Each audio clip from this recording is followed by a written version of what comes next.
Well, the topic of gambling in sports has been right there at the crosshairs of all the discussion in and around both college and professional sports. Not just football, but basketball, baseball, and everything else. And now Greg Sankey, the SEC Commissioner, is weighing in on what he thinks is a bad move in the wrong direction for college athletes. Welcome to Southeast Sports Plus. I'm Gerhard Mathangani, joined by Patrick Walsh.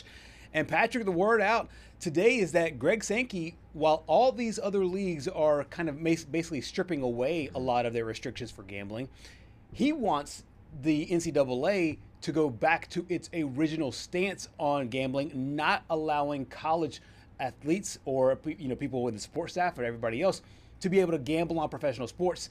That law was basically stripped down this past weekend on Saturday, and college athletes were able to gamble on pro sports, but he wants to see it go the other way. Yeah, so it's supposed to go into effect, I believe, this Saturday, Yep. November 1st, I think is the first day that right. the NCAA is allowing Yeah.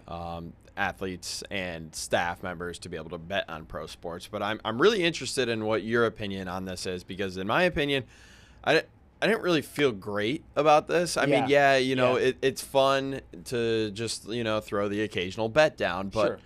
when you have these athletes who, if you haven't gone to college, if you never went to college, a lot of these collegiate athletes are friends with other athletes Sure. in different sports. Absolutely. So it's not, I believe the restriction is you just can't bet on your sport Right. in the NFL. Well, yeah.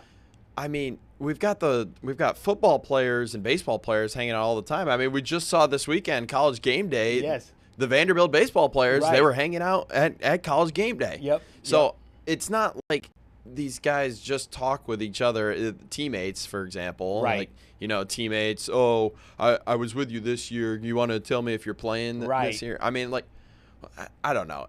My whole thought process was it can be corrupt.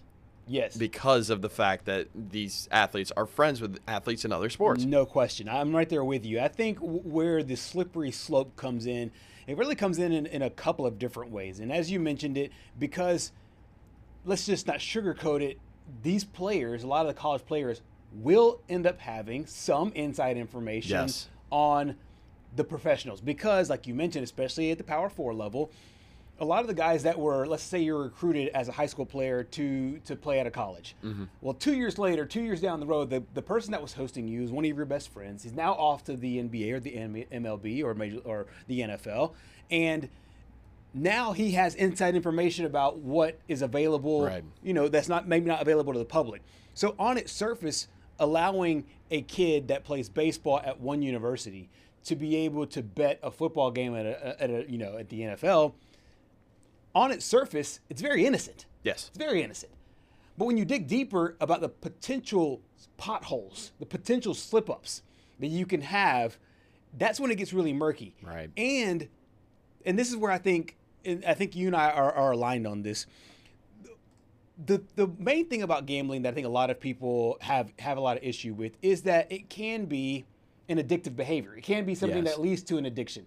So let's just say a guy gets into gambling debt betting professional games. Mm-hmm.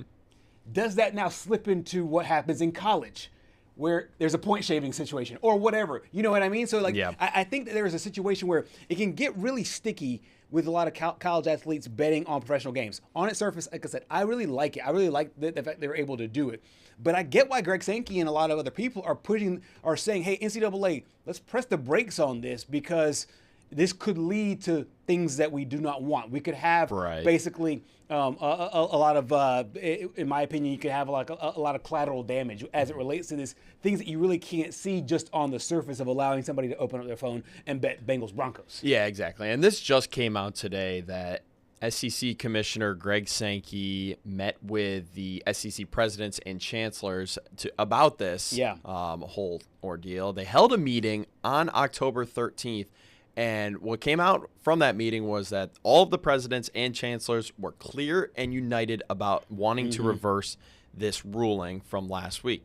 Now, the Division I Board of Directors will meet today, actually, and it is expected that they will discuss this. So I don't know if it's exactly going to change today. I don't know if we're going to have anything come out about it, but I'm sure we're going to hear something that they're at least talking about it. But I mean, this has got to be I think we first heard about this last month, and that there was some rummaging about, I think we're going to start trying to let these athletes be able to bet on pro sports and staff. Well, now I think after. And it is very easy to say this in hindsight after what just happened last week. And that's the ironic thing about it, because this literally, the NCAA's ruling came literally days before the big news broke, and now Chauncey Billups is potentially facing jail time. Same thing with Miami Heat guard Terry Rozier, possibly, obviously innocent until proven guilty. But these are the kinds of issues that you can have, and people will say that's a long way down the road, and you're right, but Terry Rozier had no reason to be caught up in any of this. No. Chauncey Billups had no reason to be caught up, and I know Chauncey Billups is on the other side of this, on the poker side of this, but there's a point to me where I get why people are having to say push the brakes. And one of the big things that in Sankey's statement, so to speak, in one of his letters, I think he had a letter to the NCAA president, and one of the things he said that kind of stuck out to me was that the integrity of competition is directly threatened when anyone with insider access becomes involved in gambling. Yes. Even when the wagers are placed on professional sports, the simple act of participating in gambling normalizes behavior, blurs the boundaries, and erodes judgment. Strong words, yes, but I get where he's coming from with this, and it could be something as simple as a guy from Oklahoma who is a freshman football player, and I'm just using a blatant example. A freshman or sophomore football player is friends with a former Oklahoma Sooner who used to play basketball, who is now in the NBA, who understands that the point guard will not be able to play for the first 2 games of the season, and they might not score 150 points, or 120 points. I'm trying to make like an actual example here. Who was the quarterback in 2018 for Oklahoma? Was it Rattler? No, it wasn't Rattler at that point. I don't think. Was that the Caleb? No, it wasn't Caleb. No, I think because it was Rattler before Caleb. Was it Baker? I thought Baker went in 2016. Yeah, so it's after Baker, before Spencer? Yeah, so let's just say, for example, Spencer Rattler is friends with Trae Young. Mm-hmm. Right. And then Trae Young says to Spencer, yo, my man, I'm gonna have to sit out today. I got a bum foot, but I'm not gonna tell anybody about it. Right. So go ahead and just bet the under on me. And it could be and it's that easy. Yeah, it is that easy. And hopefully the Terry Rozier situation is a cautionary tale to not do any of that.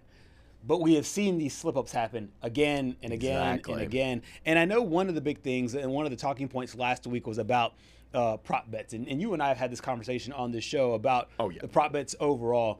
And one of the points that I heard, and I thought it was a great point about the prop bets, is that I would want to see prop bets be only overs. That way you can't bet unders. If it's only one way and you can only bet overs, yes, you can still change some small things, but for the most part, you're not betting unders. Unders are very, very easy to manipulate, more so than overs, and that's where I think that we got a little hairy in the sports world overall, and especially with this Terry Rozier story. Yeah, and I feel like the only way I could ever see, the only way I could make any logical sense about someone betting on their own sport would be, I want to bet on myself to have a good game, so I'm going to bet the over on myself. Right. I mean, obviously, as you mentioned, it's a lot easier to have your under hit than the over. Correct. And, I mean, some people could say, well, even if you do have the over, they could reach out to the other team and be like, hey, I'll give you a share of the profit. But, I mean, that's more heads that get involved. Yeah. More likelihood of someone slipping up and saying, hey, look what just happened here. Mm-hmm. And just it's like a 1 or 2% chance that would actually happen. Right. And that's where I think if this does come about, if there are changes, I think at least a modification of this might be worth taking a look at. But like you said, this train is coming down the road very soon, and in the next 5 days, 6 days, they will legally be able to bet, and so that's going to be really interesting to see how they all handle this. But it wasn't just Commissioner Sankey that was upset about this, and you and I have talked about some of the talking heads, because I think everybody has an opinion. It's like they're like you and I, and the chancellors, the ADs, the commissioners, they all have different thoughts about this. And especially the coaches, because they know these players very, very well, and especially some of the coaches that are very outspoken, if you will. Yeah, so one of those coaches that was very outspoken about this whole ordeal even happening, the thought of it even coming to fruition, is Pittsburgh Panthers head coach Pat Narduzzi. You know, I gotta give my man some props, even though I back up in Morgantown, West Virginia, we don't really like him. Right. I think he does have a good point here. Let's take a listen. I think it's absolutely one of the stupidest decisions I've ever seen. First of all, it's a habit. It's no different than smoking, drinking, doing drugs. It's a bad habit, and I don't think anybody in here would encourage you guys to go out drinking and getting smashed on a Friday night or Saturday night, or at a ball game at Acrisure Stadium. And it's a disease. I mean, you saw the same day that comes out, there's a disease in the NBA with what's going on there. It doesn't matter how much money you make as a coach, you're still gambling like that. It's not to make money. It's because your addiction to it, I guess. I mean, that's the only thing I can, and I'm not speaking for anybody, but I just think it's an addiction. And I think, if you want to go to the casino down the road and hang out there and throw your money away, think you're going to continue to win. I mean, gambling's gambling. I'm not a gambler. I just don't understand it.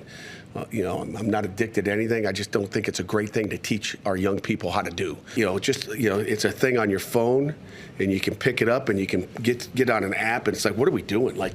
And once you do it once and you win, you want to go do it again. It becomes an addiction. I just think it's not good. And and it's the same thing with these availability reports. I mean, what are we doing? We're encouraging gambling and people to say, oh, he's out. Let me put some more money down there, see if I can, get it done and win. So, good question.